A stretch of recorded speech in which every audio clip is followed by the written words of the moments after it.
Journey with me as I take my kitchen from A to B, now C.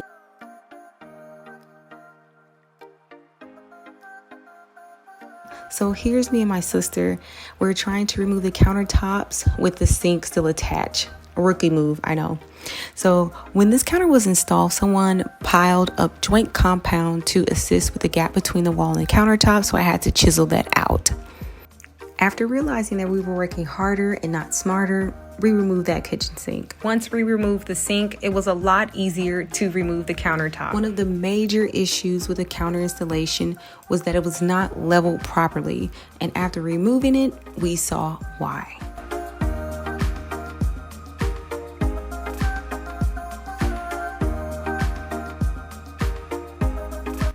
The old countertop had a waterfall edging which interfered with the dishwasher opening and closing.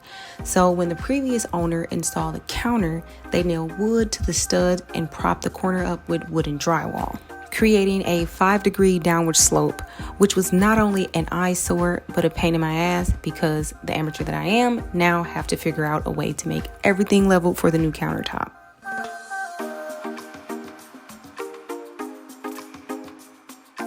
So let's go to the store to get new counters. I chose to go with laminate countertops because this is a DIY project and the goal was to get the look, but at a budget. After arriving to the hardware store, we located the countertops and picked out the one I was looking for.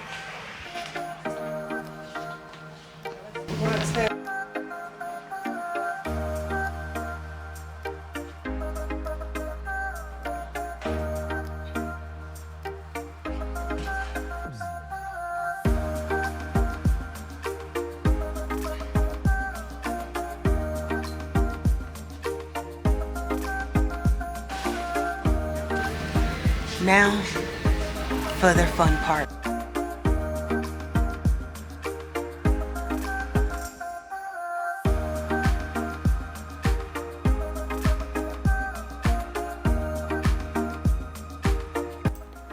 This was my first time ever cutting laminate countertops, so I was nervous. I didn't know where to start. So I started with the only tool I owned, which was an oscillating tool. Luckily, I was able to borrow a jigsaw from my neighbor, which helped out a lot. Now, it was a challenge in trying to get these cuts as straight as possible because of the vibration from using the tools, but I got it done. My camera died and the backsplash was removed off camera, but surprisingly, it came off rather quickly. Now it's time to patch and prep the wall for the new backsplash.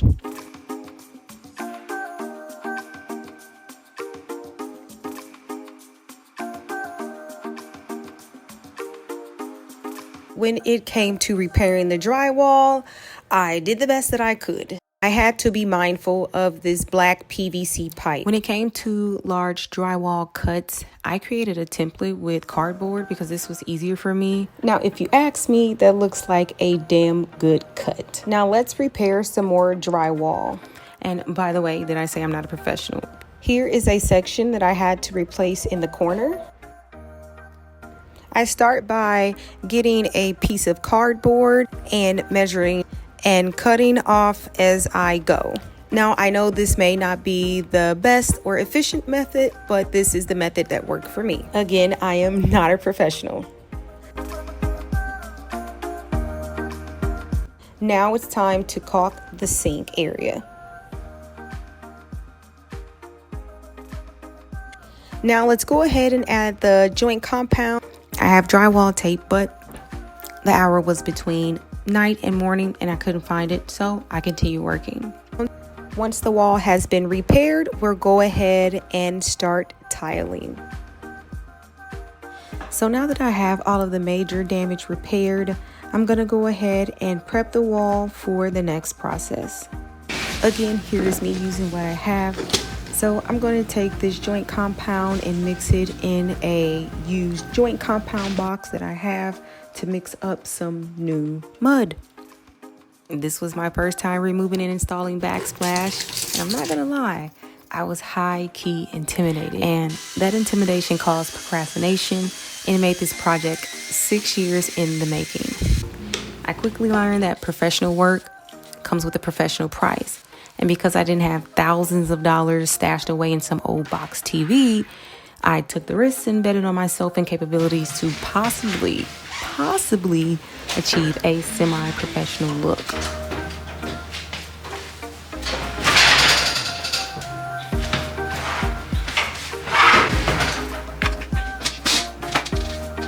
Drywall is my least favorite thing to do because sanding takes a lot of time, a lot of arm work, a lot of dust, and a lot of cleaning. So this was the biggest project I had ever worked on so far. And along the way, I learned that self-doubt it's like the true killer of joy. I had to remain positive and motivate myself to do it and truly know and believe that it's going to turn out amazing. And if I encountered a bump along the road, that it's okay to reach out to professional help. So this is how the wall is looking after I put the joint compound on. I'm gonna let this sit overnight so it can completely dry.